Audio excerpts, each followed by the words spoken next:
তোমাদের বলেছি আমি সম্পূর্ণ সিলেবাস ভিত্তিক ক্লাস নেব।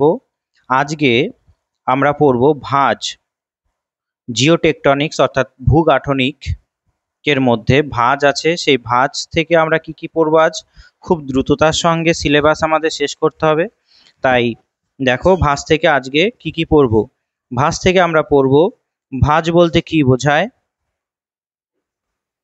ভাঁজ বলতে কি বোঝায়, ভাঁজের গাঠনিক উপাদান কি কি আছে, ভাঁজের শ্রেণীবিভাগ এবং ভূমিরূপের ওপর ভাঁজের কি কি প্রভাব পড়ে। ভাঁজের ইংরেজি হলো ফোল্ড। ঠিক আছে, এই ফোল্ড থেকে আমরা কি কি পড়ব দেখে নিলাম। এরপরে আমরা পড়ে নিই ভাঁজ কাকে বলে। প্রথমে ভাঁজ বলতে কি বোঝায়, গিরিজনী আলোড়নের ফলে সৃষ্ট আনহমিক সংনমন বলের প্রভাবে প্রবল পার্শ্বচাপে নরম পাললিক শিলাস্তর সংকুচিত হয়ে তরঙ্গের মতো যে বক্রতা সৃষ্টি করে তাকে ভাঁজ বলে। এখানে তোমরা একটা নতুন শব্দ পেলে, গিরিজনী ভূ আলোড়ন। গিরিজনী ভূ আলোড়ন বলতে কি বোঝায় আমি পরের পেজে দেখাচ্ছি। আমাদের যদি এটাকে পৃথিবী ভেবে নিই, এটা এই সমগ্র অংশটা, গিরিজনী আলোড়ন পৃথিবীর স্পর্শক বরাবর কাজ করে। ঠিক আছে, গিরিজনী আলোড়ন পৃথিবীর স্পর্শক বরাবর কাজ করে। এই যে স্পর্শক বরাবর কাজ করছে, এই যে এই জায়গাটায়, এর ফলে কি হবে, এই পাশ থেকেও চাপ দিচ্ছে, এ পাশ থেকেও চাপ দিচ্ছে, তাই এই জায়গাটা কি হবে, এরকম করে ভাঁজ হয়ে যাবে, জায়গাটা এরকম ভাঁজ হয়ে যাবে। ঠিক আছে, এই যে ভাঁজ হয়ে গেল কোন বলের জন্য, সংনমন বলের জন্য। অর্থাৎ এই যে এটা কি, এই যে এই বলটা হলো সংনমন বল। সংনমন বলকে বলা হয় কম্প্রেশন। কম্প্রেশন বলের জন্য এখানে কি তৈরি হলো, ভাঁজ তৈরি হলো। ঠিক আছে, আর একটা কি হয়, গিরিজনী আলোড়ন পৃথিবীর স্পর্শক বরাবর কাজ করে বললাম, এটা কি গিরিজনী আলোড়ন। গিরিজনী আলোড়ন পৃথিবীর স্পর্শক বরাবর কাজ করে, পৃথিবীর স্পর্শক বরাবর কাজ করে। ঠিক আছে, পৃথিবীর স্পর্শক বরাবর কাজ করে। ঠিক আছে, এরপরে আমরা আরেকটা বল পড়ব। এই পৃথিবীর স্পর্শক বরাবর কাজ করছে, এই বলটা কি করে, একবার সংনমন হয়, আর একবার কি হয়, টান তৈরি করে, টান। ঠিক আছে, এটাকে কি বলা হয়, এই দুটো অর্থাৎ টান তৈরি হয় গিরিজনী আলোড়নের জন্য, এক টান, ঠিক আছে, আর দুই সংনমন, এই দুটো বলের তৈরি হয়। তবে আমরা বলতে পারি যে সংনমন বলের জন্য পৃথিবীতে কোনো পাললিক শিলাস্তরে কি তৈরি হয়, ভাঁজ তৈরি হয়। ঠিক আছে, বেশ। আর একটা আলোড়ন আছে, সেটাকে কি বলা হয়, সেটাকে বলা হয় মহীভাবক আলোড়ন। মহীভাবক আলোড়ন বলতে কি বোঝায়, মহীভাবক আলোড়ন হলো, এই যে পৃথিবী দেখতে পাচ্ছ, পৃথিবীর যখন এটা ব্যাসার্ধ বরাবর কাজ করবে, পৃথিবীর ব্যাসার্ধ বরাবর যদি কাজ করে তখন তাকে বলা হয় কি, মহীভাবক আলোড়ন। ঠিক আছে, পৃথিবীর ব্যাসার্ধ বরাবর যদি কাজ করে তখন তাকে বলা হয় মহীভাবক আলোড়ন। এখানে যদি একটা গোল ছবি আঁকি ছোট্ট করে পৃথিবী কল্পনা করে, তবে এইখানে পৃথিবীর ব্যাসার্ধ বরাবর কাজ করাটাকে বলা হচ্ছে মহীভাবক আলোড়ন, আর পৃথিবীর স্পর্শক বরাবর কাজ করাকে বলা হয় গিরিজনী আলোড়ন। এই গিরিজনী আলোড়নের জন্যই আমাদের ভঙ্গিল পর্বত তৈরি হয়। ঠিক আছে, তাই মহীভাবক আর গিরিজনী আলোড়নটা মনে রাখবে। একটা হলো অরোজেনিক মুভমেন্ট আর একটা হলো এপিরিওজেনিক মুভমেন্ট। একটা অরোজেনিক মুভমেন্ট, ঠিক আছে, অরোজেনিক আর এপিরিওজেনিক মুভমেন্ট। একটা হলো অরোজেনিক মুভমেন্ট আর একটা হলো এপিরিওজেনিক মুভমেন্ট। এটা হলো গিরিজনী আলোড়ন আর এটা হলো মহীভাবক আলোড়ন। ঠিক আছে, মনে রাখবে মহীভাবক আলোড়নের জন্যই মহাদেশ তৈরি হয়, আর গিরিজনী আলোড়নের জন্য অর্থাৎ অরোজেনিক মুভমেন্টের জন্যই আমাদের ভাঁজ তৈরি হয়। ঠিক আছে। পৃথিবীর ব্যাসার্ধ বরাবর কাজ করে মহীভাবক আলোড়ন, আর স্পর্শক বরাবর কাজ করে গিরিজনী আলোড়ন। ঠিক আছে। তবে দ্বিতীয় সংজ্ঞায় ডক্টর মজিদ হোসেন কি বলছে ভাঁজের সংজ্ঞায়?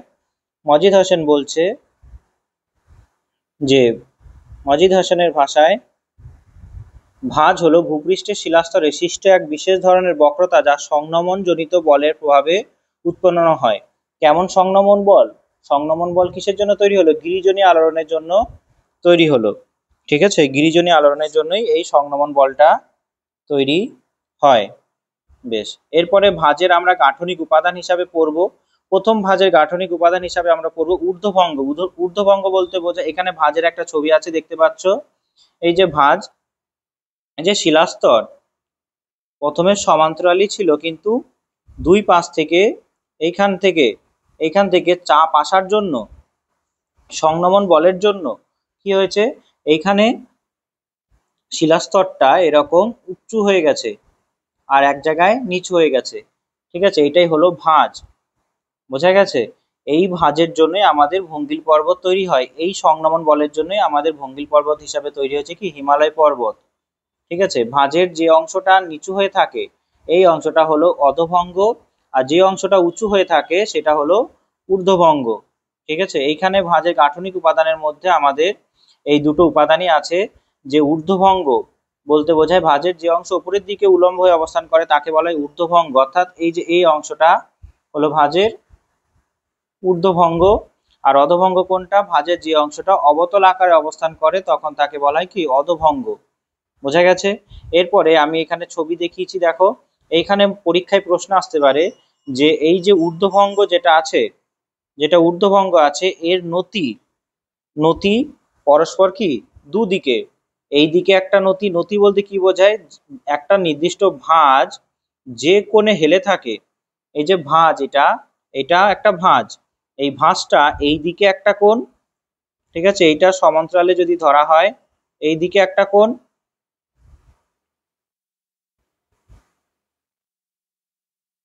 এটা যদি সমকোণে ধরা হয়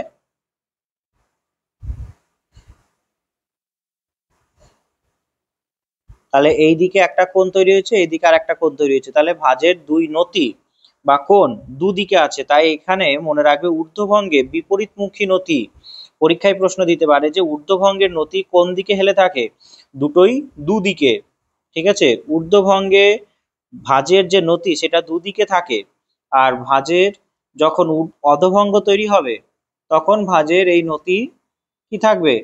পরস্পরমুখী নতি থাকবে। বোঝা গেছে? পরস্পরমুখী নতি থাকবে। বোঝা গেছে এটা বিষয়টা? ঊর্ধ্বভঙ্গে কি হবে? নতি দুদিকে থাকবে বিপরীতমুখী, আর যখন অধভঙ্গ থাকবে কি থাকবে? পরস্পরমুখী নতি থাকবে। পরস্পরমুখী নতি থাকবে, ব্যাস এটা মনে রাখবে। পরস্পরমুখী নতি কেমন? এটাকে যদি এইভাবে রাখি, সমান্তরাল ভাবে রাখি, তাহলে কোন দিকে বেঁকে আছে? এই দিকে একটা বাঁকে আছে, তাই এই দিকে এই বাঁকটা গেল, আবার এইটাও এইদিকে একটা বাঁকে গেল, তাই এটা কি পরস্পর দিকে, এটা পরস্পর দিকে। ঠিক আছে, নতিটা পরস্পরের দিকে আর এটা বিপরীত দিকে। এইদিকে একটা, এইদিকে একটা, আর এটা কি? এটা পরস্পরমুখী, দুটোই দুদিকেই আছে। বোঝা গেছে? এটা এটা পরস্পরমুখী আর এটা পরস্পর বিপরীতে। বেশ, এখান থেকে এই প্রশ্নটাই পরীক্ষায় আসার সম্ভাবনা আছে যে অধভঙ্গে পরস্পরমুখী নতি হয় আর ঊর্ধ্বভঙ্গে বিপরীতমুখী নতি হয়। নতি বলতে কি বোঝালাম? একটা শিলাস্তর, ভাঁজের শিলাস্তর যে কোণে হেলে থাকে সেটাই হলো নতি। এই যে এইদিকে হেলা আছে, এইদিকে হেলা আছে, এইদিকে হেলা আছে, আর এটা এইদিকে এরকম করে হেলা আছে, তাই এটা কি? এটা হয়ে গেছে নতি, শিলাস্তরের নতি। যে কোণে হেলে থাকবে সেটাকেই শিলাস্তরের নতি বলা হয়, ভাঁজের নতি বলা হয়। তবে ঊর্ধ্বভঙ্গ অধভঙ্গ ভাঁজের দুটো ভাগ হয়ে গেল। ঠিক আছে, এই নতি বলতে পরে আবার পড়ছি। এরপরে আছে ভাঁজের অক্ষ বলতে কি বোঝায়? ভাঁজের অক্ষ সংজ্ঞাটা পড়ছি, তারপরে ছবিতে দেখাচ্ছি। ভাঁজের মাঝ বরাবর যে কোনো রেখা টানলে সেই রেখাকে ভাঁজের অক্ষ বলা হয়। ভাঁজের মাঝ বরাবর কোনো রেখা টানলে সেই রেখাকে ভাঁজের অক্ষ বলা হয়। শিলাস্তরের সবচেয়ে বেশি বক্রতাযুক্ত বিন্দুগুলোকে সংযোগকারী রেখা হলো ভাঁজ অক্ষ, অর্থাৎ যেখানে সব থেকে বেশি বক্রতা আছে ভাঁজের, সেটাই হবে ভাঁজের অক্ষ। এইখানে দেখো, এই যে কোনটা ভাঁজের অক্ষ হবে, এই যে এই অংশটা, এই যে এইটা একটা অংশ, এটা একটা অংশ, তাহলে এই যে বক্রতাকে যুক্ত করে দিলাম, তাহলে এই যে অংশটাই হয়ে গেছে কি ভাঁজের অক্ষ। ঠিক আছে, ভাঁজের অক্ষ বলতে বোঝায় যে ভাঁজের মাঝ বরাবর কোনো রেখা টানলে সেই রেখাকেই ভাঁজের অক্ষ বলা হয়। তাহলে ভাঁজের অক্ষ কোনটা, এই যে এটা ভাঁজের অক্ষ, সব থেকে বক্রতাযুক্ত স্থানকে যুক্ত করা হয়েছে, এটাই হলো ভাঁজের অক্ষ।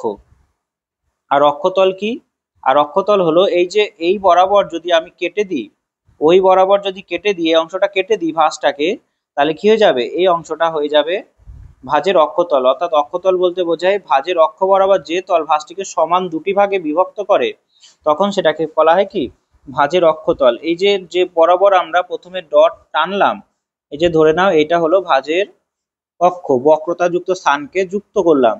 এবার এই বরাবর যদি ভাঁজটাকে কেটে দিই, এই বরাবর যদি কেটে দিই, এই পাশে একটা ভাগ হয়ে গেল, এই পাশে আর একটা ভাগ হয়ে গেল, সমান ভাগে ভাগ হয়ে গেল। এই যে যে বরাবর ভাঁজটাকে কেটে দিলাম, সেইটাই হয়ে যাবে ভাঁজের অক্ষ। ঠিক আছে, বোঝা গেছে। ভাঁজের অক্ষ বলতে পরীক্ষায় প্রশ্ন তুলে দেবে যে এই যে এরকম তুলে দেবে, সংজ্ঞা তুলে দেবে, আর বলবে কি এটা কি বোঝায়, ভাঁজের অক্ষ, ভাঁজের অক্ষতল, ভাঁজের নতি, এইগুলো। ঠিক আছে, বলবে যে ভাঁজের মানে যে তল ভাঁজটিকে সমান দুটি ভাগে ভাগ করে সেটি ভাঁজের কি, যে তল ভাঁজটিকে সমান দুটি ভাগে ভাগ করে তাকে কি বলা হয়। ঠিক আছে, এরকম দেবে। তারপরে ভাঁজের অক্ষ থেকে কি দিতে পারে, মানে ভাঁজের যে অক্ষ সেটা সংজ্ঞা তুলে দেবে। বোঝা গেছে।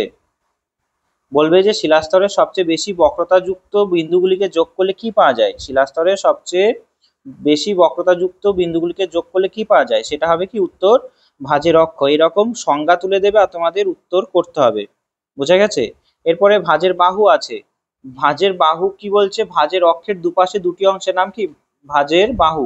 অর্থাৎ এই যে দুটো অংশ ভাগ করে দিলাম, এই যে দুটো অংশের দুপাশের এই অংশটা, এই দুপাশের এই অংশটা, এইটা একটা বাহু ভাঁজের, এটা একটা বাহু। ঠিক আছে, 1 নম্বর বাহু। আর 2 নম্বর বাহু হলো এটা, এই যে এই বরাবর যে ভাঁজটা, এই বরাবর অংশটা হলো ভাঁজের 2 নম্বর বাহু। ঠিক আছে, তাহলে ভাঁজের বাহু বলতে কি বোঝায়, যে ভাঁজের অক্ষের দুপাশে দুটি অংশের নাম কি ভাঁজের বাহু। বোঝা গেছে। এরপরে আছে গ্রন্থিবিন্দু। গ্রন্থিবিন্দু আগে সংজ্ঞাটা পড়ি, তারপর আমি ছবিতে যাই। গ্রন্থিবিন্দুতে কি বলছে, যে দুটি বিন্দুতে শিলাস্তরের বক্রতা সব থেকে বেশি থাকে সেটি ভাঁজের গ্রন্থিবিন্দু থাকে। সব থেকে বেশি বক্রতা যেখানে থাকবে ভাঁজে, সেইটাই হবে গ্রন্থিবিন্দু। দেখো এই যে এটা আছে কি, এই যে এই জায়গাটা একটা গ্রন্থিবিন্দু হয়েছে, তাই না, এই জায়গাটা একটা গ্রন্থিবিন্দু, এই জায়গাটা একটা গ্রন্থিবিন্দু, এইটা একটা গ্রন্থিবিন্দু। অর্থাৎ যেখানে শিলাস্তরের বক্রতা বেশি তাকে বলা হয় কি গ্রন্থিবিন্দু। তাই পরীক্ষায় সবসময় মনে রাখবে এই কটা ভাঁজের উপাদান থেকে কি দেবে, সংজ্ঞা তুলে দেবে। সংজ্ঞা তুলে দেবে, তোমাদের সেখান থেকে চয়েস করতে হবে সঠিক অপশনটা। তুলে দেবে যে শিলাস্তরের বক্রতা সব থেকে বেশি সেটি ভাঁজের কি বলা হয়, এক একটা গ্রন্থি বলা হয়। আর সব থেকে বক্রতাযুক্ত স্থানগুলোকে যোগ করলে কি বলা হবে, গ্রন্থি রেখা। যে কোনো ভাঁজের গ্রন্থি বিন্দু দুটিকে যুক্ত করলে যে রেখা পাওয়া যায় তাকে কি বলা হবে, গ্রন্থি রেখা বলা হয়। ঠিক আছে, এই যে এখানে এই যে গ্রন্থি একটা, এই গ্রন্থির সঙ্গে এইটা যদি যোগ করে দিই, এটা যদি যোগ করে দিই, এটা কি হয়ে যাবে, এক একটা গ্রন্থি রেখা। বোঝা গেছে, এটা হলো ভাঁজের গ্রন্থি রেখা। সহজেই বুঝতে পারলে। গ্রন্থি বলয় বলতে কি বোঝায়, শিলাস্তরে একটি বলয় আকারে বক্রতা থাকলে তাকে গ্রন্থি বলয় বলা হয়। এই যে বলয় আকারে এরকম বক্রতা আছে একটা, এটাই হলো গ্রন্থি বলয়। ঠিক আছে, অনেক কটা গ্রন্থি বিন্দু যোগ করে গ্রন্থি রেখা। আর আর শিলাস্তর যদি বলয় আকারে অবস্থান করে তাকে বলা হয় গ্রন্থি বলয়। তাহলে ভাঁজের অক্ষতে আমরা পড়লাম কি, ভাঁজের মাঝ বরাবর কোনো রেখা টানলে সেই রেখাকে ভাঁজের অক্ষ বলা হয়। শিলাস্তরের সবচেয়ে বেশি বক্রতাযুক্ত বিন্দুগুলিকে সংযোগকারী রেখা হলো ভাঁজ অক্ষ, সেটা আলাদা। অর্থাৎ ভাঁজ অক্ষ আর গ্রন্থি রেখা প্রায় একই এখানে পাবে। ঠিক আছে, কোনো ভাঁজের গ্রন্থি বিন্দুকে যুক্ত করলে, গ্রন্থি বিন্দু মানেই তো সব থেকে বক্রতা বেশি জায়গা, তাই ভাঁজের অক্ষ ভাঁজের গ্রন্থি রেখা একই হয়ে যাবে এই সংজ্ঞা অনুযায়ী, কিন্তু কিছুটা হলেও আলাদা। বোঝা গেছে? অক্ষ বরাবর যদি কাটা হয় ভাঁজটা দুটো ভাগে ভাগ হয়ে যাবে, কিন্তু গ্রন্থি রেখা বরাবর ভাগ নাও হতে পারে। ঠিক আছে, বোঝা গেছে? বেশ, তাই কনফিউশন করার দরকার নেই, গ্রন্থি বিন্দু আর ভাঁজ অক্ষ প্রায় একই। ঠিক আছে, বেশ। এরপরে আছে শীর্ষবিন্দু ও পাদবিন্দু। শীর্ষবিন্দু বলতে কি বোঝায়? ভাঁজের প্রস্থচ্ছেদের সর্বোচ্চ বিন্দুকে বলা হয় শীর্ষবিন্দু এবং সর্বনিম্ন বিন্দুকে বলা হয় পাদবিন্দু। এখানে ছবি আমি দিয়েছি, এই যে এই অংশটা হলো শীর্ষবিন্দু আর এই অংশটাকে বলা হয় পাদবিন্দু। ভাঁজের সর্বনিম্ন বিন্দুকে বলা হয় পাদবিন্দু আর সর্বোচ্চ বিন্দুকে বলা হয় শীর্ষবিন্দু। ঠিক আছে, পাদবিন্দু আর শীর্ষবিন্দু বুঝতে পারলে? এই যে এটা একটা শীর্ষবিন্দু, এটা, আর এটা কি পাদবিন্দু। ঠিক আছে, এরপর আছে নতি। নতি আমরা একটু আগে পড়লাম, আর একবার বলছি, শিলাস্তরের নতি বলতে কি বোঝায়? ভাঁজ যে কোণে হেলে থাকে, এই যে বলেছিলাম, এই যে এটা একটা ভাঁজ, এই যে ভাঁজটা যে কোণে হেলে থাকছে, যে কোণে হেলে থাকছে সেটাই হলো ভাঁজের নতি। ঠিক আছে, এখানে যদি আমি আঁকি, এটা একটা ভাঁজ,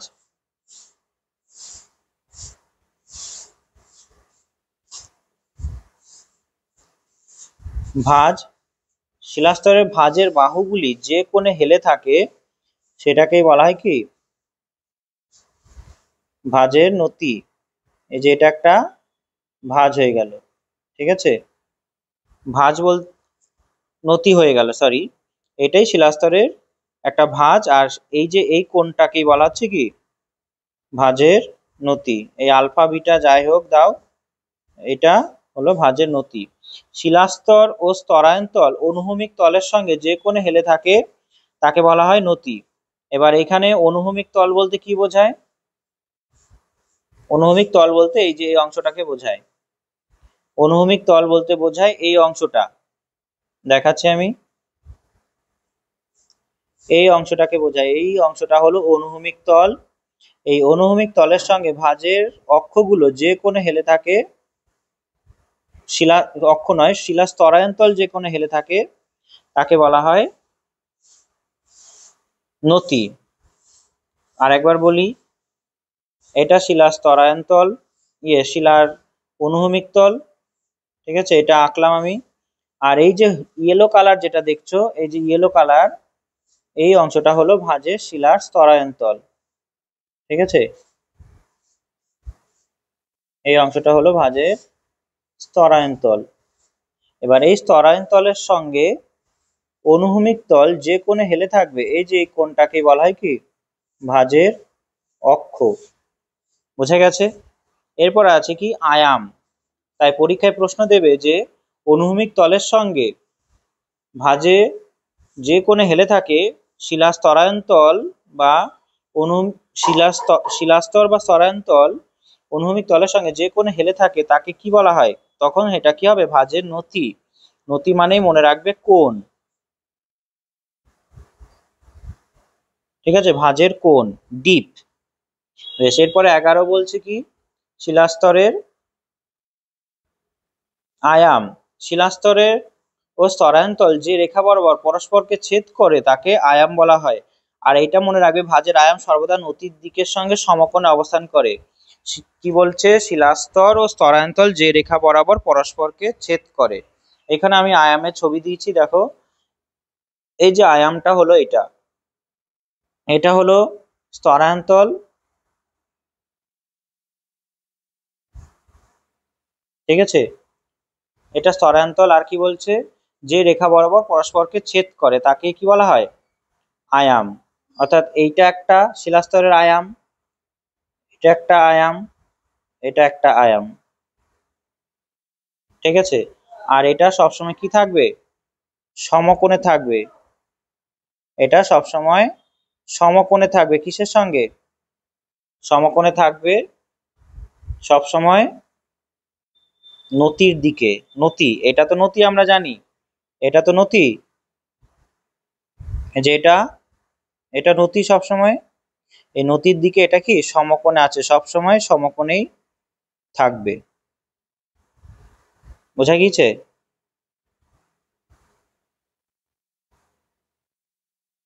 মানে এই দিকে আছে, সোজা করে আছে। এটা যেহেতু কোণ, এটা হলো শিলাস্তরের নতি, এটাও নতি, এর সঙ্গে এটা হলো কি একটা আয়াম। শিলাস্তর ও স্তরায়ন্তল, শিলাস্তর ও স্তরায়ন্তল যে রেখা বরাবর পরস্পরকে ছেদ করে তাকেই বলা হয় কি আয়াম। এইখানে একটা ছবি দিয়েছি দেখতে পারো, এই যে আয়াম, ঠিক আছে। এখানে একটা ছবি দিয়েছি আয়াম, এই যে আয়াম দেখা যাচ্ছে, এই যে এটা আয়াম, ঠিক আছে। এটা একটা শিলার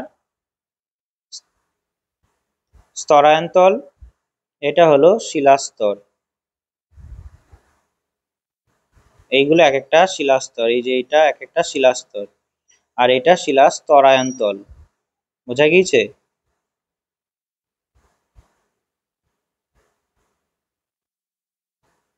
এটা হলো আয়াম, তাহলে শিলাস্তর এটা, আর এটা হলো শিলা স্তরায়ন্তল। যে কোণে ছেদ, মানে যে রেখা বরাবর পরস্পরকে ছেদ করে তাকে কি বলা হয়, আয়াম।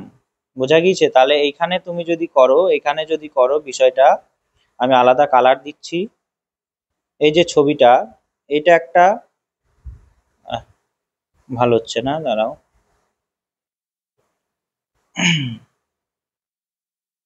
এটা শিলার স্তরায়ন্তল, ঠিক আছে, এটা শিলার স্তরায়ন্তল, আর এটা হলো শিলাস্তর, তিনটে শিলাস্তর। তাই তো, লাল কালিটা হলো তিনটে যে শিলাস্তর আছে তার রেখা, আর ইয়েলোটা হলো শিলা স্তরায়ন্তল। এই দুটো রেখা যে বরাবর পরস্পরকে ছেদ করে তাকে কি বলা হয়, আয়াম। অর্থাৎ তুমি যদি এই লাল কালিটা অনুযায়ী আঁকো, একটা প্রস্থচ্ছেদ আঁকো, সব কটাতেই তুমি শিলাস্তরগুলো আঁকতে পারবে, ঠিক আছে। এটা একটা ডট ডট শিলাস্তর, এটা এটা এরকম শিলাস্তর, এটা একটা প্লাস শিলাস্তর, ঠিক আছে। আর একটু ভালো করে আঁকি, এটা ডট ডট,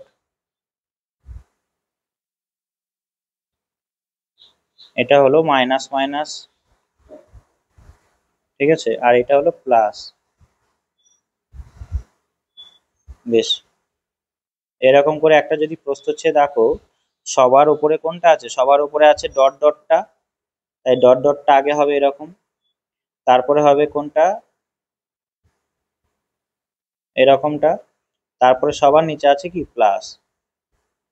অর্থাৎ এটা একটা কি আঁকলে, স্তরায়ন তল আঁকলে, ঠিক আছে। প্রত্যেকটা স্তরায়ন তল, এই যে ডট ডট যেটা আছে সবার উপরে সেটা একটা স্তরায়ন তল, ঠিক আছে, এটা একটা স্তরায়ন তল, এই অংশটা,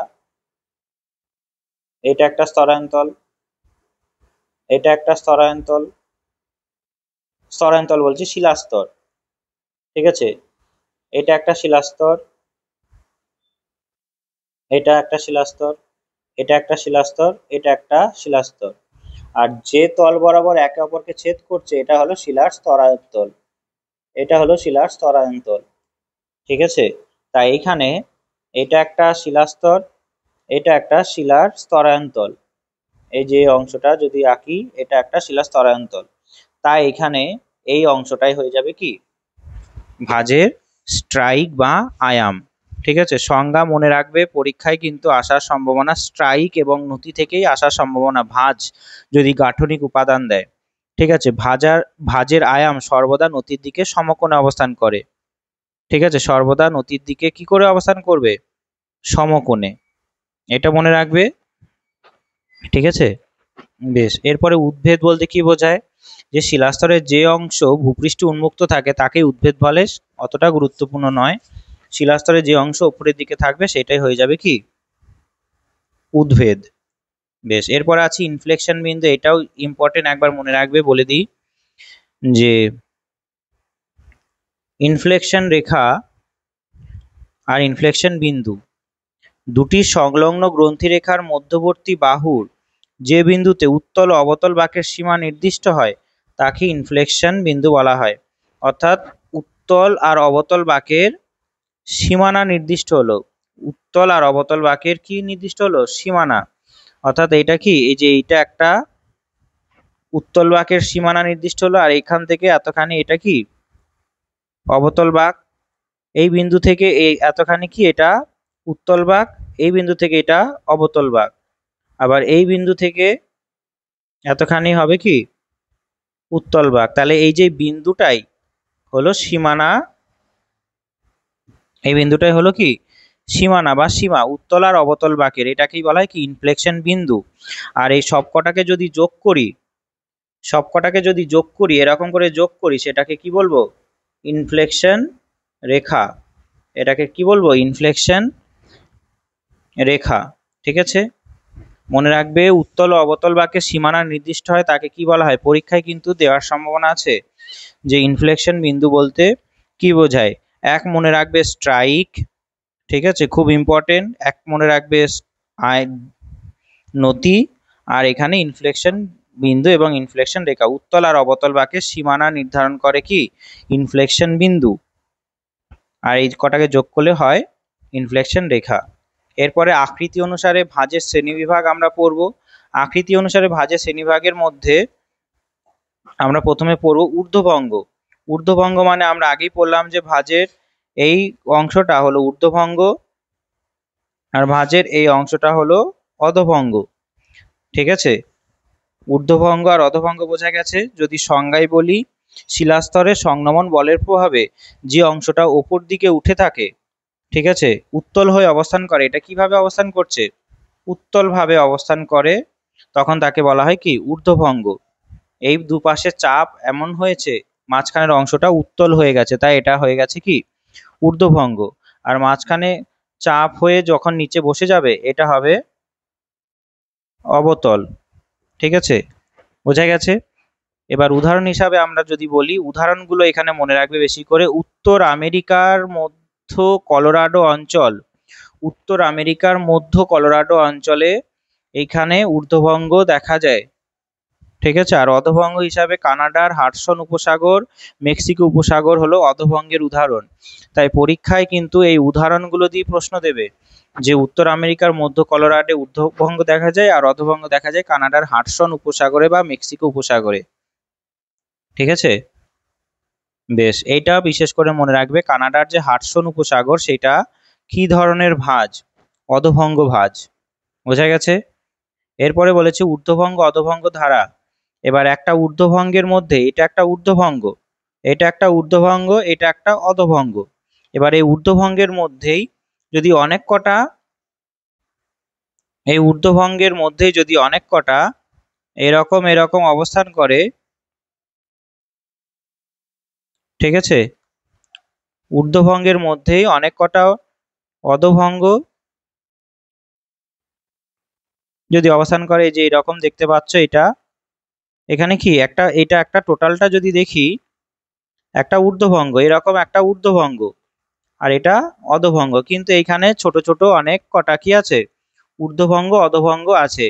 এই যে এটা একটা অধোভঙ্গ, এটা একটা ঊর্ধ্বভঙ্গ, এটা একটা অধোভঙ্গ, এটা একটা ঊর্ধ্বভঙ্গ, এরকম করে অনেক কটা আছে এখানে, তাই এর নাম হয়ে গেছে কি অধোভঙ্গ এবং ঊর্ধ্বভঙ্গ ধারা।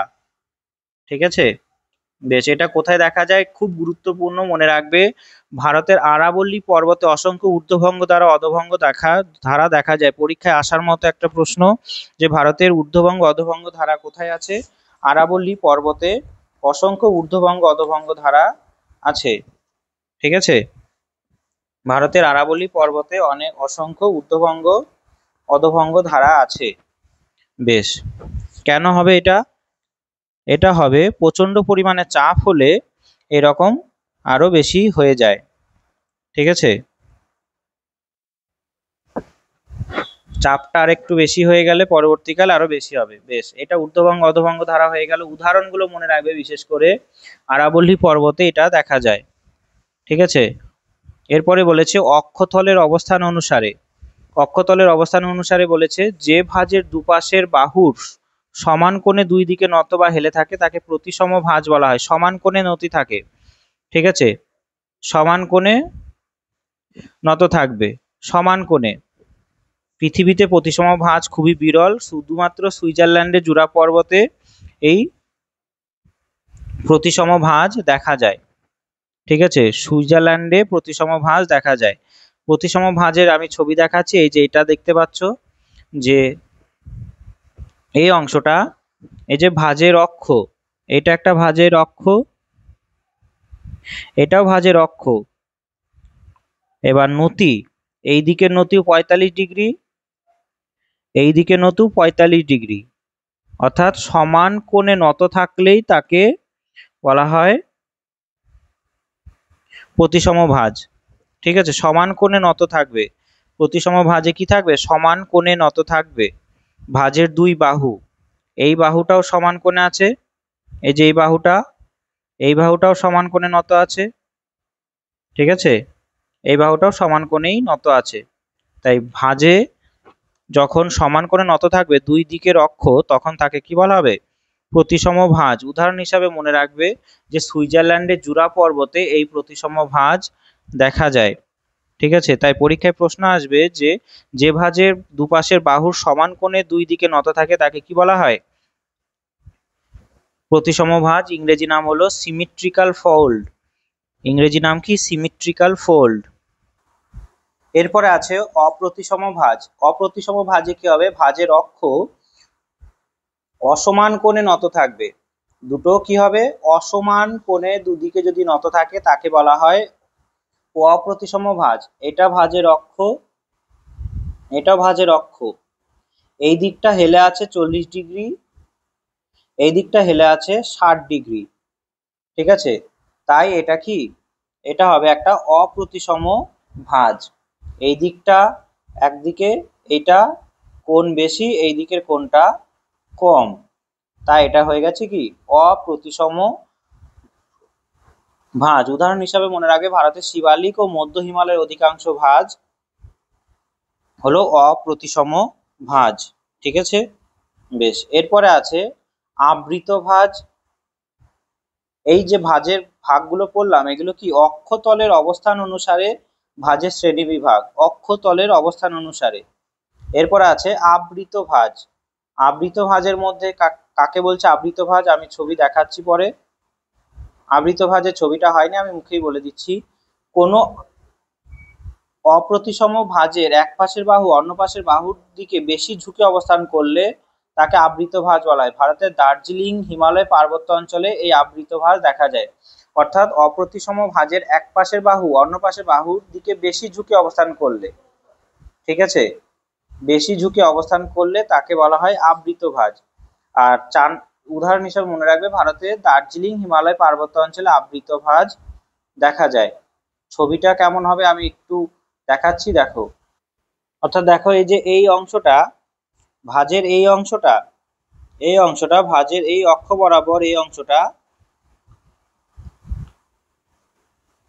বেশি ঝুঁকে আছে। কোন দিকে ঝুঁকে আছে? এই দিকে বেশি ঝুঁকে আছে, এটাকে বলা হয় আবৃত ভাঁজ। ঠিক আছে, অর্থাৎ এই যে ভাঁজের অপ্রতিসম ভাঁজটা যে আঁকলাম, এইটা যদি বেশি ঝুঁকে থাকে, এই যে এই অংশটা, এই অংশটা যদি বেশি এই দিকে ঝুঁকে থাকে, তখন সেটাকে কি বলবো? আবৃত ভাঁজ। ঠিক আছে, আবৃত ভাঁজে ভাঁজের এই বাহুটা কোন দিকে বেশি ঝুঁকে থাকবে? এই দিকে বেশি ঝুঁকে থাকবে। ঠিক আছে, বেশ। এরপরে আছে সমপ্রবণ ভাঁজ।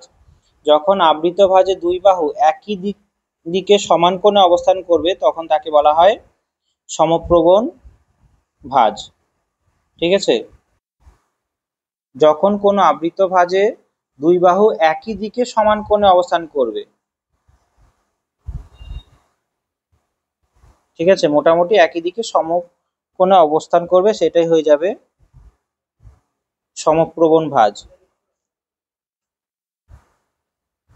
যেটাকে বলা হয় কি আইসোক্লাইনাল ফোল্ড। আইসোক্লাইনাল ফোল্ড, এটার ইংরেজি হলো আইসোক্লাইনাল ফোল্ড। ঠিক আছে,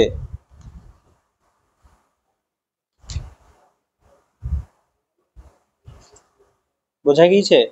বেশ, এরপরে আছে ভূ আন্দোলনের তীব্রতা অনুসারে। ভূ আন্দোলনের তীব্রতা অনুসারে আছে, মনে রাখবে, শায়িত ভাঁজ। আইসোক্লাইনালের ভাঁজের উদাহরণ তেমন হবে না, তাই দিই নাই। ঠিক আছে, আর এরপর আছে শায়িত ভাঁজ, যে ভাঁজে অক্ষতল, নতি ও বাহু দুটি ভূমির সঙ্গে প্রায় সমান্তরালভাবে অবস্থান করে তাকে বলা হয় শায়িত ভাঁজ। উদাহরণ হিসাবে দার্জিলিং হিমালয় একটি বিশালাকার শায়িত ভাঁজের উদাহরণ। মনে রাখবে, এই যে শায়িত ভাঁজ দেখতে পাচ্ছ, এটা ভূমির সঙ্গে পুরোপুরি একবারে শুয়ে অবস্থান করছে। এটা কি, এই যে ভাঁজের যে দুটো বাহু, এটা একটা বাহু, এটা একটা বাহু, এটা 2 নম্বর বাহু, একবারে কি এই যে মাটির সঙ্গে ভূমির সঙ্গে সমান্তরালভাবে অবস্থান করছে, সেই কারণে এটাকে বলা হয় কি শায়িত ভাঁজ। ঠিক আছে, এরপরে উদ্ঘট্ট ভাঁজ। শায়িত ভাঁজে যদি প্রেসার বেশি পড়ে, শায়িত ভাঁজে যদি প্রেসার বেশি পড়ে, এইদিকে প্রেসারটা যদি বেশি পড়ে, এইদিকে প্রেসারটা যদি বেশি পড়ে, তখন কি হবে, এই যে এই অংশটা সামনের দিকে এগিয়ে যাবে অনেকটা, সামনের দিকে অনেকটা কি হবে, এগিয়ে যাবে।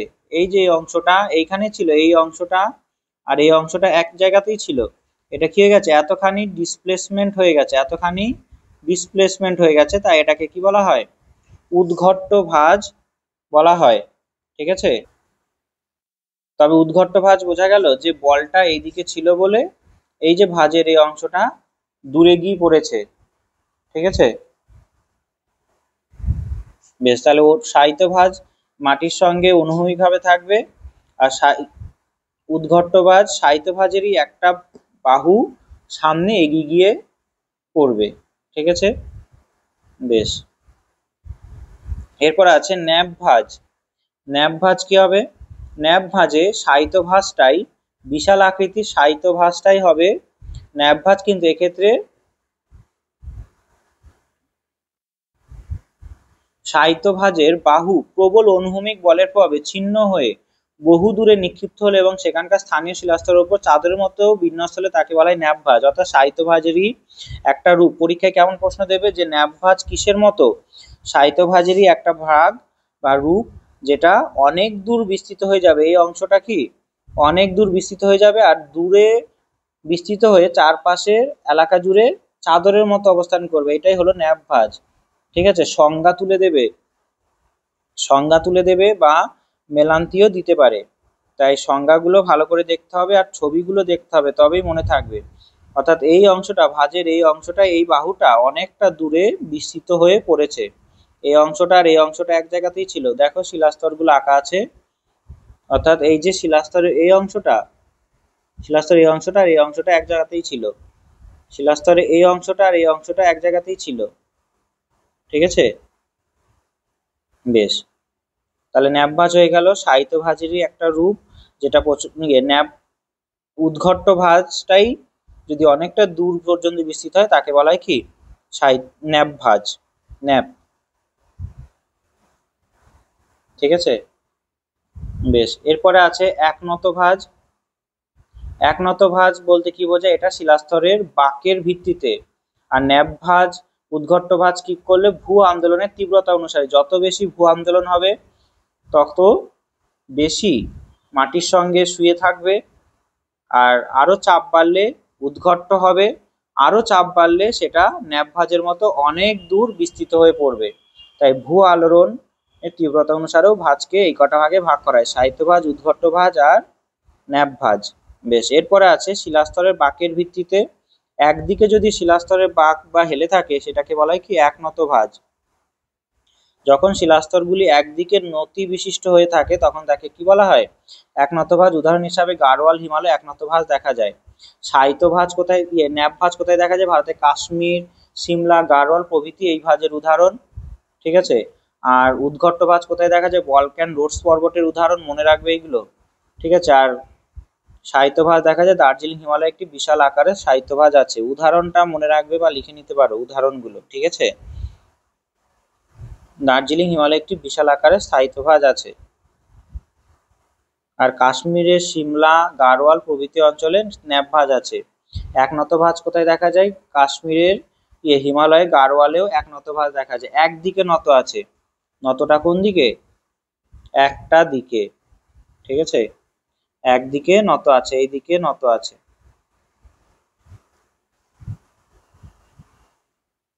বেশ, তাহলে একনত ভাঁজ হয়ে গেল। আর সমপ্রবণ ভাঁজ তো আমরা করে এসেছি আগে। সমপ্রবণ ভাঁজে কি হবে? এই যে বললাম যে যখন কোন আবৃত ভাঁজে দুই বাহু একই দিকে সমান কোণে অবস্থান করে তখন তাকে কি বলা হয়? সমপ্রবণ ভাঁজ। বেশ, এরপরে ভাঁজের শীর্ষদেশের তীক্ষ্ণতা অনুসারে আমরা বলতে পারি পাখা ভাঁজ। পাখা ভাঁজ কোথায় আছে? ফ্রান্স ও সুইজারল্যান্ডের জুরা পর্বতে এরকম পাখা ভাঁজ দেখা যায়। প্রচন্ড পরিমাণে পার্শ্বচাপ হয়েছে, এই দিক থেকে পার্শ্বচাপ দিয়েছে, এই দিক থেকে পার্শ্বচাপ দিয়েছে, সেই কারণে এটা কি হয়ে গেছে? সেই কারণে একদিকে চাপের জন্য পাখার মতো, হাত পাখার মতো আকৃতি নিয়েছে, ঠিক আছে। দুটি বিপরীত বাহু দুই দিকে ফেলা আছে, এটা ঊর্ধ্বভঙ্গ, এটা অধভঙ্গ। বেশ, সংজ্ঞায় কি বলছে? প্রবল সংলগ্ন বলের প্রভাবে ভাঁজপ্রাপ্ত শিলা স্তর উল্টে গিয়ে সৃষ্ট যে ভাঁজ, ঊর্ধ্বভঙ্গের বাহুগুলি পরস্পরের দিকে ও অধভঙ্গ বাহুগুলি একে অন্যের বিপরীতে বাইরের দিকে হেলে অবস্থান করে, তখন তাকে কি বলা হয়? পাখা ভাঁজ বলা হয়, ঠিক আছে। ঊর্ধ্বভঙ্গর বাহুগুলি একই দিকে হেলা আছে, এই দিকে হেলা আছে। আর এটা অধভঙ্গের বাহুগুলি এই দিকে একটা হেলা আছে, ঠিক আছে। অর্থাৎ এই দিকে চাপ বেশি লেগেছে, এইখানে চাপ বেশি লেগেছে, তাই এটা অধভঙ্গের বাহুগুলো একদিকে হেলে আর ঊর্ধ্বভঙ্গের বাহুগুলি দুই দিকে হেলে আছে, এইদিকে একটা, এইদিকে একটা, ঠিক আছে। অর্থাৎ দুটো একসঙ্গেই হচ্ছে। এই লাইনটা মনে রাখবে বেশি করে, যে ঊর্ধ্বভঙ্গের বাহুগুলি পরস্পরের দিকে আর অধভঙ্গের বাহুগুলি একে অন্যের বিপরীতে আছে, এটাই হয়ে যাবে কি? পাখা ভাঁজ, ঠিক আছে। এরপর আছে ভাঁজযুক্ত অঞ্চলে ভূমিরূপ। ভাঁজযুক্ত অঞ্চলে ভূমিরূপ হিসাবে তোমরা বেশি করে মনে রাখবে ভঙ্গিল পর্বত। সবাই জানো যে প্রবল গিরিজনী আলোড়নের ফলে, এই যে প্রবল গিরিজনী আলোড়নের ফলে দুই পাশের এই যে এই পলি সমৃদ্ধ এলাকাটা খেয়ে গেছে, ভাঁজ খেয়ে গেছে, দিয়ে ভাঁজ খেয়ে কি তৈরি হয়েছে? এইরকম একটা ভঙ্গিল পর্বত তৈরি হয়েছে। তাই ভাঁজযুক্ত অঞ্চলে সব থেকে বড় আকৃতির যদি ভূমিরূপ বলা হয়, স্পেশাল ভূমিরূপ বলা হয়, তাহলে সেটা কি হবে? সেটা হবে ভঙ্গিল পর্বত। কি বলছে? প্রবল গিরিজনী আলোড়নে ভূআলোড়নের প্রভাবে মহিকাতে সঞ্চিত পাললিক শিলাস্তরে বিশাল আকার বিভিন্ন শ্রেণীর ভাঁজ সৃষ্টি হয়। এরপর ধীরে ধীরে এই ভাঁজযুক্ত শিলাস্তর উত্থিত হয়ে ভূপৃষ্ঠে ভঙ্গিল পর্বত রূপে অবস্থান করে। আজকের দিনে যেখানে আমরা হিমালয় বলছি, সেখানে আগে কি ছিল? 33 মহিকাত। সেই 33 মহিকাতে পলিবালি জমা হয়েছে একটা সময়, সেই পলিবালি ভাঁজকেই তৈরি হচ্ছে হিমালয়। রকি পর্বত তৈরি হয়েছে উত্তর আমেরিকায়, আন্দিজ পর্বত তৈরি হয়েছে দক্ষিণ আমেরিকায়, আল্পস পর্বত তৈরি হয়েছে ইউরোপে, প্রভৃতি নবীন ভঙ্গিল পর্বত মালা এভাবে ভাঁজপ্রাপ্ত হয়ে সৃষ্টি হয়েছে। সব থেকে গুরুত্বপূর্ণ ভূমিরূপ, ভাঁজ গঠিত ভূমিরূপ হবে ভঙ্গিল পর্বত। মনে রাখবে হিমালয় যেখানে আজকে আছে সেখানে আগে কি ছিল? 33 নামে মহিখাত, 33 নামে অগভীর সমুদ্র, ঠিক আছে, অগভীর সমুদ্র যা পলি জমে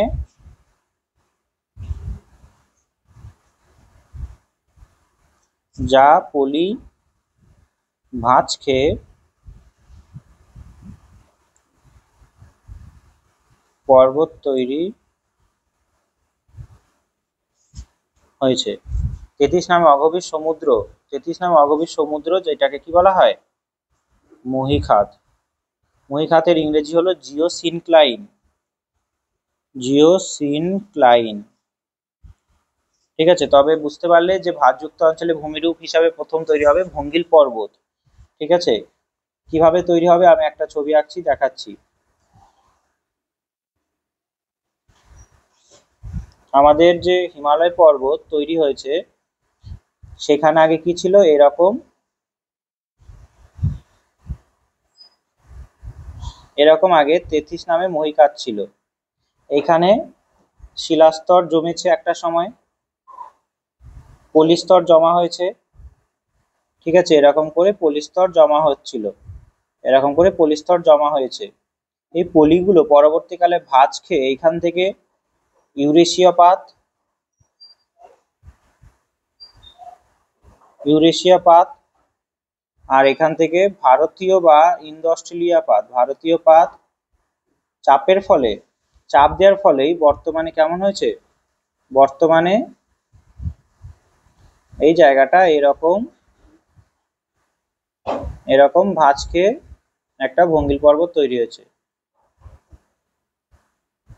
ঠিক আছে, আর একটু যদি ভালো করে আঁকি কেমন হবে,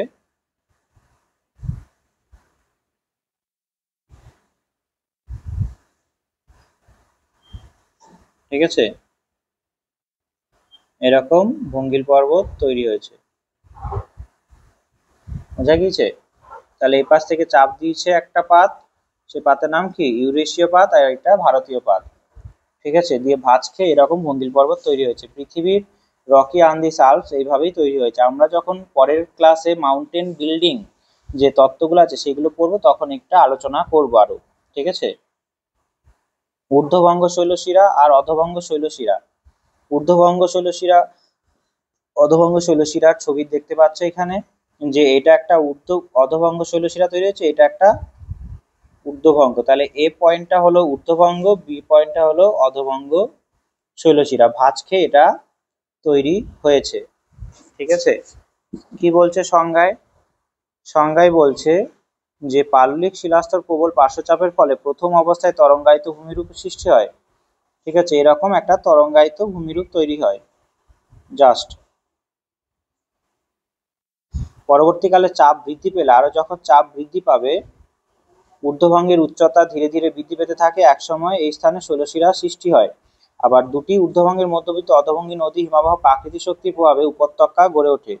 ইউরোপে জুরা পর্বত এই রূপ গঠনের সবচেয়ে ভালো দেখা যায় বলে একে জুরা প্রকৃতির ভূমিরূপও বলা হয়। মনে রাখবে এটা।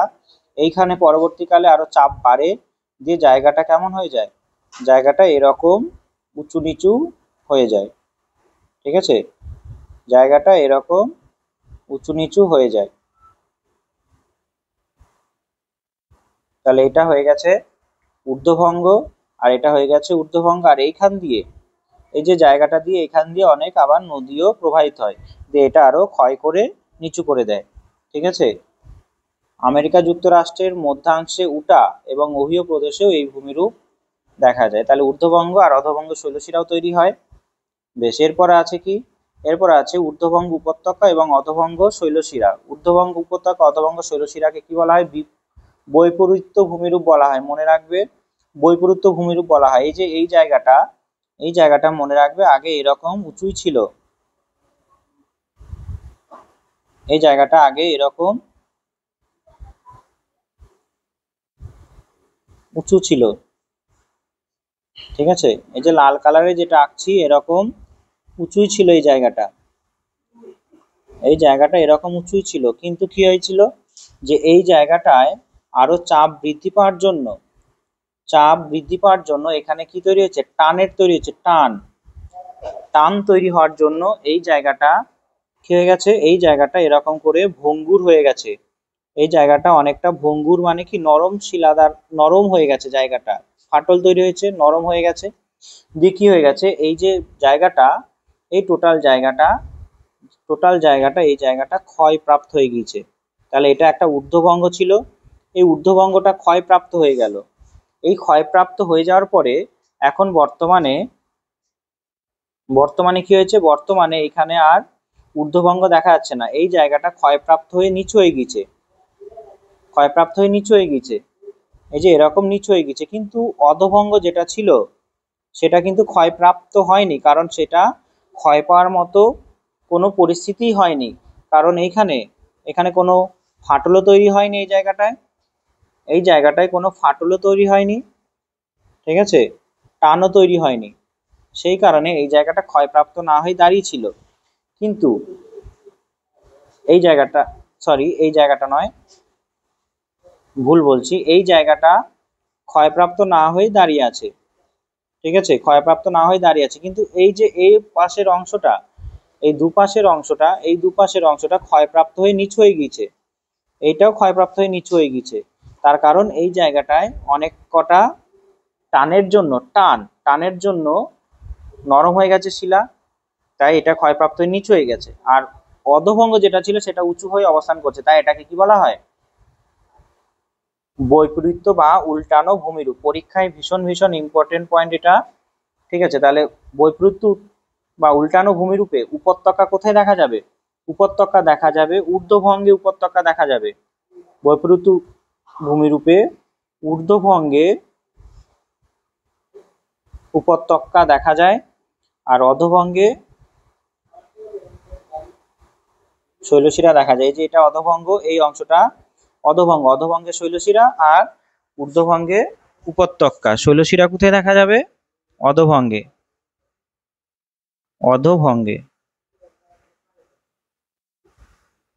তাহলে ঊর্ধ্বভঙ্গটা কি হলো? এখানে আমি পড়ছি, শুনে নাও, তাহলে মিলাতে পারবে।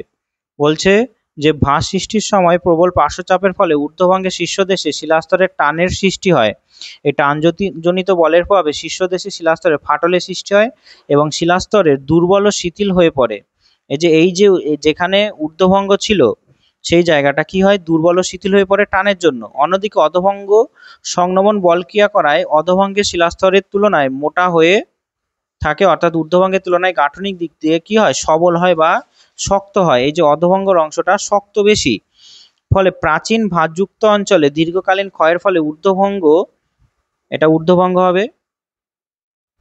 ঊর্ধ্বভঙ্গ এবং অধভঙ্গ অপেক্ষা দ্রুত ক্ষয় পেয়ে উচ্চভূমি রূপে অবস্থান করে। ঠিক আছে, অর্থাৎ ঊর্ধ্বভঙ্গ অধভঙ্গ অপেক্ষা দ্রুত ক্ষয় পেয়ে উচ্চভূমি অবস্থান করে। এই দীর্ঘকালীন ক্ষয়ের ফলে ঊর্ধ্বভঙ্গ উপত্যকা ও অধভঙ্গ শৈলশিরা গঠিত হয়। বানান ভুল হয়েছে এখানে, সাধারণভাবে জেনে নাও। এই যে যেটা উপত্যকা আছে এখানে, এই যে এই জায়গাটা টানের সৃষ্টি হয়েছে, সেই কারণে ক্ষয়প্রাপ্ত হয়ে গেছে, নদী দ্বারাও ক্ষয় হয়েছে। ঠিক আছে, আবহ বিকারগ্রস্ত হয়ে গেছে। এখানে কিছু বানান ভুল হয়েছে, তাই সংজ্ঞাটা বুঝতে সমস্যা হচ্ছে। আমি বলে দিচ্ছি, আরেকবার বুঝিয়ে দিই। এই যে উপত্যকা যেখানে লেখা আছে, বর্তমানে যেখানে উপত্যকা লেখা আছে সেই জায়গাটায় ক্ষয়প্রাপ্ত হয়ে গেছে, কিন্তু এই জায়গাটা কি ছিল? এরকম উঁচুই ছিল জায়গাটা। ঠিক আছে, এরকম উঁচুই ছিল। এই যে জায়গাটা ক্ষয়প্রাপ্ত হয়ে গেছে। কেন? টানের জন্য। টানের জন্য ক্ষয়প্রাপ্ত হয়েছে, আর পরবর্তীকালে নদী দ্বারাও ক্ষয়প্রাপ্ত হয়ে গেছে, নরম হয়ে গেছে বলে। কিন্তু এই অংশটা সংনমন বলের জন্য ক্ষয়প্রাপ্ত হয়নি, আরো শক্ত হয়ে অবস্থান করছে। সেই কারণে এটা পরবর্তীকালে কি হয়ে গেল? শৈলশিরা। পরবর্তীকালে হয়ে গেছে এটা শৈলশিরা, উঁচু হয়ে আছে, কিন্তু এই জায়গাটা নিচু হয়ে কি হয়ে গেছে? উপত্যকা হয়ে গেছে। এইখান দিয়ে একটা করে নদীও প্রবাহিত হচ্ছে, তাই এটাকে কি বলা হয়? বৈপরীত্য বা উল্টানো ভূমিরূপ, যেটাকে ইনভার্সন অফ টোপোগ্রাফিও বলা হয়। পূর্ব ভারতের দলমা পাহাড়ে একটি অধভঙ্গ পাহাড় আছে, মনে রাখবে, দলমা পাহাড় ইম্পর্টেন্ট। দলমা পাহাড়ে এই বৈপরীত্য বা উল্টানো ভূমিরূপ আছে। ঠিক আছে, তবে দেখতে পেলে যে ভাঁজ কিভাবে, গাঠনিক উপাদান কি কি আছে, ভাঁজ থেকে কি কি পড়বে দেখিয়ে দিলাম, গিরিজনী আলোড়ন কি, মহিভাবক আলোড়ন কি বোঝালাম। ঠিক আছে, ভূমিরূপের ওপর ভাঁজের কি কি প্রভাব। সব থেকে গুরুত্বপূর্ণ ভূমিরূপ মনে রাখবে, এক, ঊর্ধ্বভঙ্গ অধভঙ্গ মধ্যে যে বৈপরীত্য উল্টানো ভূমিরূপ তৈরি হচ্ছে, আর আরেকটা কি, এইখানে ভঙ্গিল পর্বত, ভারতীয় পাত আর ইন্দো অস্ট্রেলিয়া পাত, ভারতীয় পাত আর ইউরেশীয় পাত ধাক্কা লেগে ভঙ্গিল পর্বত আমাদের হিমালয় তৈরি হয়েছে। তার আগে সেখানে কি ছিল? একটা 33 নামে মহিকাত ছিল। বেশ, তবে বুঝতে পারলে টোটালটা। এরপরে আমরা করব চ্যুতি। চ্যুতি গাঠনিক উপাদান এবং চ্যুতি ভূমিরূপের উপর কি কি প্রভাব বিস্তার করে সেগুলো সম্পর্কে।